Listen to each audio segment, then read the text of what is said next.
Today we will learn right angle triangle and the Pythagoras property.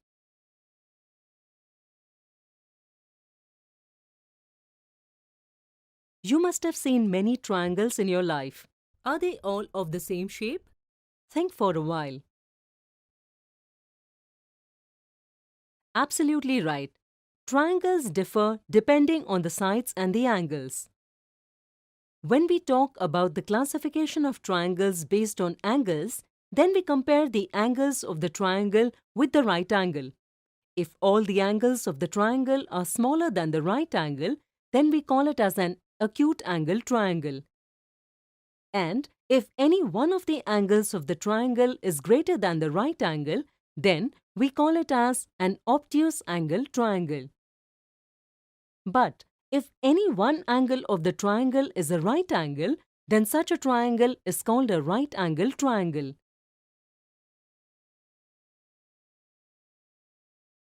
As you can see, some triangles are shown here. Pause the video and find out which triangle is a right angle triangle. As you can see, the triangles shown in figures 2, 3, 5 and 8 have one angle as a right angle. So, this is a right angle triangle. Consider figures 1, 4, 6 and 7. None of the angles here is a right angle. Therefore, we cannot call them a right angle triangle.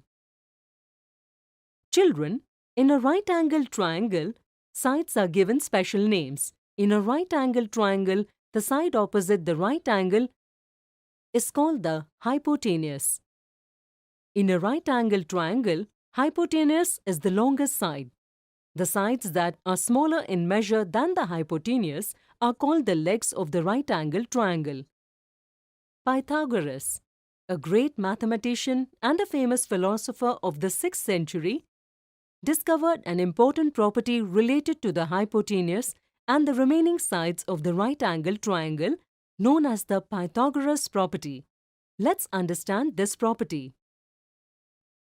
Here is a right angle triangle ABC with the measure of the hypotenuse AC as 5 cm and among the remaining sides AB measures 3 cm and BC measures 4 cm.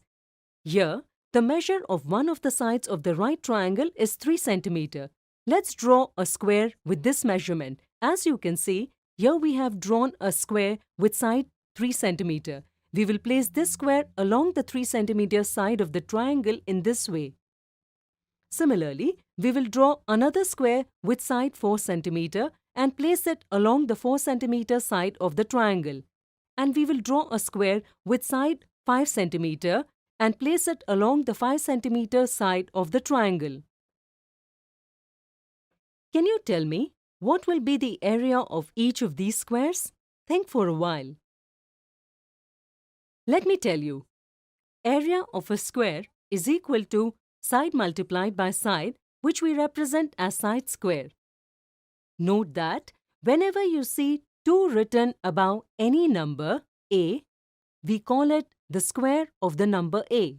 This means that the number a is being multiplied by itself twice.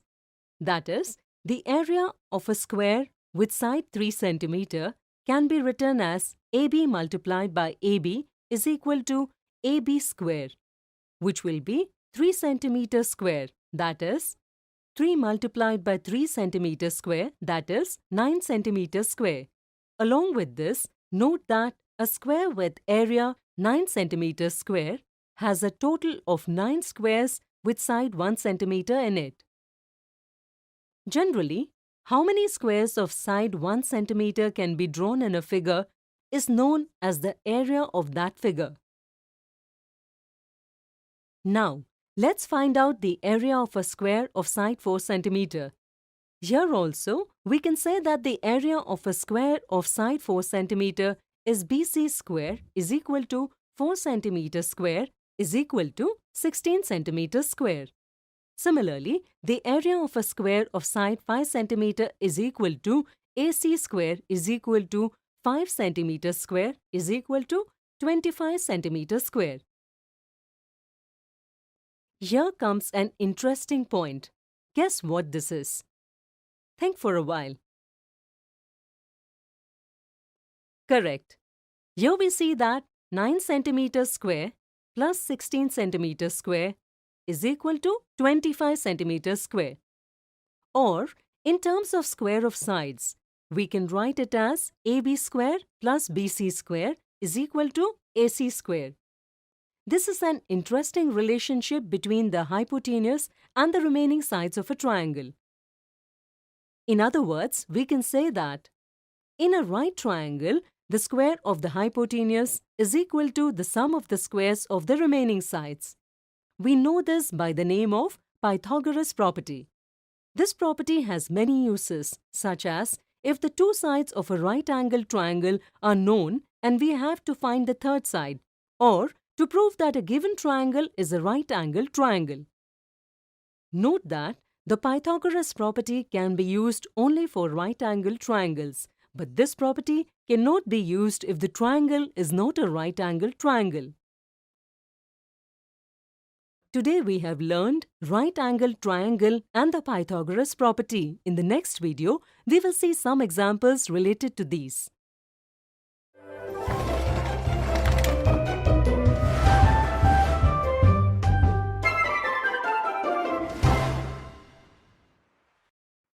Today we will see examples related to right-angled triangles and Pythagoras property.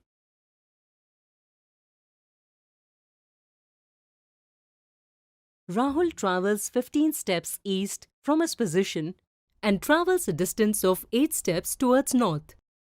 If the distance of all the steps are equal and one unit is equal to 1 step, then find out how many steps he is away from his initial position. You must be knowing that we represent the directions this way.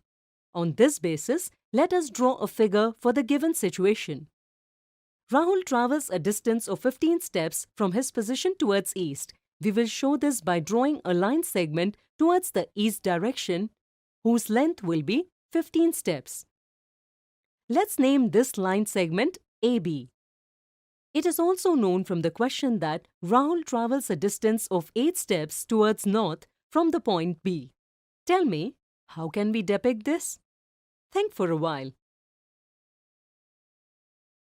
Absolutely right.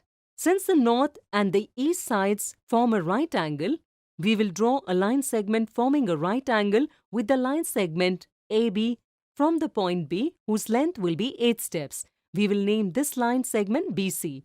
We have to find the distance between A and C, which we show by the line segment AC.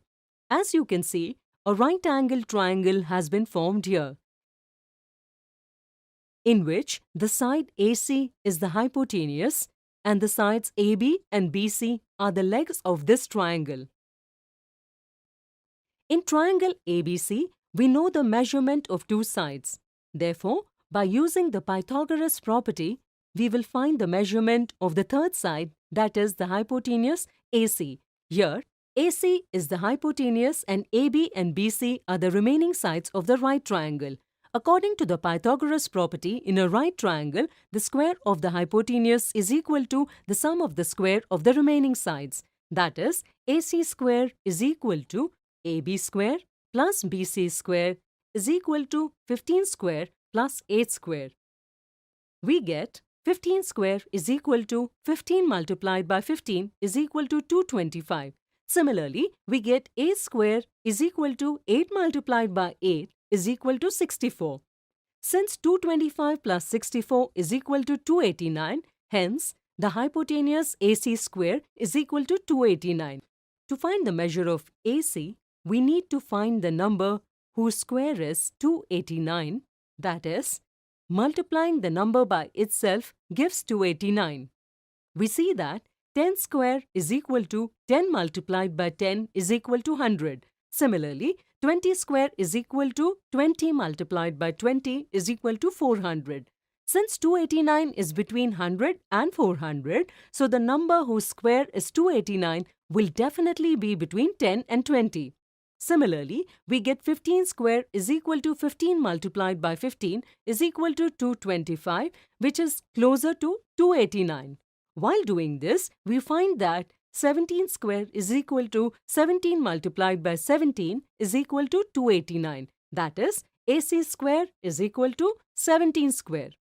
This way, we can say that the measure of the hypotenuse AC is 17 steps. From this, we come to know that Rahul is 17 steps away from his initial position. Example 2. Dinesh has to draw a right-angle triangle. Can you tell which of the following measurements he should take so that he is able to draw a right-angle triangle? We are given 3 measurements in each statement. Find how many of these statements can create a right-angle triangle. If created, what will be the measurement of the hypotenuse? Think for a while. Let me tell you, in a right-angle triangle, the measure of the hypotenuse is greater than the remaining 2 sides. With this understanding, we can find the measure of the hypotenuse. In the first statement, we see that 9 cm is greater in measure than the remaining sides. So it can be the measure of the hypotenuse. According to the Pythagoras property, in a right-angle triangle, the square of the hypotenuse is equal to sum of the squares of the remaining sides. We will use this property to determine whether or not a right-angle triangle can be formed by the measurements given in the first statement. Here, the square of the hypotenuse is equal to 9 cm square is equal to 9 multiplied by 9 cm square is equal to 81 cm square. And the sum of the squares of the sides is equal to 6 cm squares plus 8 cm square is equal to 36 cm square plus 64 cm square is equal to 100 cm square. Here, since the square of the hypotenuse is not equal to the sum of the squares of the remaining sides, a right-angle triangle cannot be formed by the measures 6 cm, 8 cm and 9 cm. Coming to the second statement, we see that the largest value here is 13 cm. So it can possibly be the measure of the hypotenuse. Here, the square of the hypotenuse is equal to 13 cm square is equal to 13 multiplied by 13 cm square is equal to 169 cm square. And the sum of the squares of the remaining sides is equal to 12 cm square plus 5 cm square is equal to 144 cm square plus 25 cm square is equal to 169 cm square. Here, since the square of the hypotenuse is equal to sum of the squares of the remaining sides, 13 cm, 12 cm and 5 cm can form a right-angle triangle. Similarly, check yourself as to whether a right-angle triangle can be formed by the measurements given in the third statement. Today we saw examples related to right-angle triangles and Pythagoras property. In the next video, we will clear the misconceptions related to them.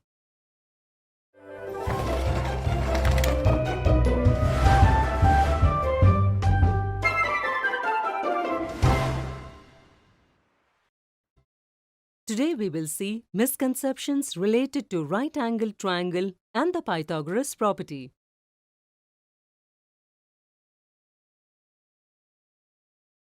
Misconception 1.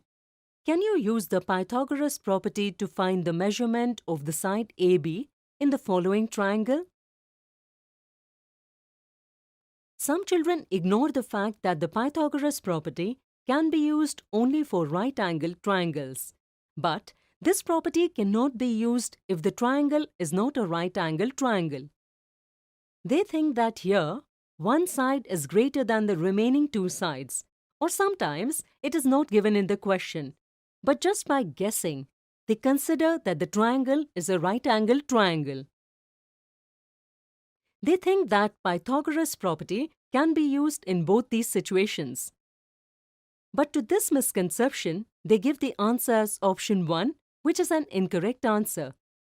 We know that the sum of the 3 interior angles of a triangle is 180 degree. That is, angle A plus angle B plus angle C is equal to 180 degree. Angle C is equal to 180 degree minus angle A plus angle B. In triangle ABC, angle A is equal to 70 degree and angle B is equal to 25 degree. Here, the sum of both the angles angle A and angle B is 70 degree plus 25 degree is equal to 95 degree. Therefore, the measurement of the third angle is 180 degree minus 95 degree is equal to 85 degree. Since none of the angles here is a right angle, the triangle shown here is not a right angle triangle. Since this is not a right angle triangle, we cannot use the Pythagoras property. Here the correct answer is option 2. Find the measure of the hypotenuse xz in the following example. Some children simplified using the Pythagoras property. Xz square is equal to xy square plus yz square. Since xy is equal to 6 cm and yz is equal to 8 cm, therefore xz square is equal to 6 square plus 8 square is equal to 36 plus 64 is equal to 100. After getting this sum, they forget to find the value of xz from xz square. They assume the value of xz to be 100 cm. With this understanding, they give the answer as option 2, which is an incorrect answer. Note that 100 is the value of xz square. To find the value of xz, we need to find a number whose square is 100. Since 10 square is equal to 10 multiplied by 10 is equal to 100, so we can say that xz square is equal to 10 square. Hence, xz is equal to 10. As a result, the correct answer to the given question is option 1. Misconception 3. In the right angle triangle, triangle ABC, AC is the hypotenuse and AB and BC are the sides. Find which of the following statements is true for triangle ABC. Statement 1. AC square is equal to AB square plus BC square. Statement 2. BC square is equal to AB square plus AC square. Statement 3. AB square is equal to AC square plus BC square. Children do not understand the Pythagoras property properly. They think that in a right angle triangle, the sum of the squares of any two sides is equal to the square of the third side. With this understanding, Statement 1, Statement 2 and Statement 3 appear to be correct to them. So, they give the answer as option 1, but this is an incorrect understanding. The correct understanding is that the sum of squares of any two sides in a right angle triangle is not equal to the square of the third side, but only the sum of squares of the sides smaller than the hypotenuse is equal to the square of the hypotenuse. Therefore, the correct answer here is option 2. Today in this video, we saw few misconceptions related to right angle triangle and the Pythagoras property.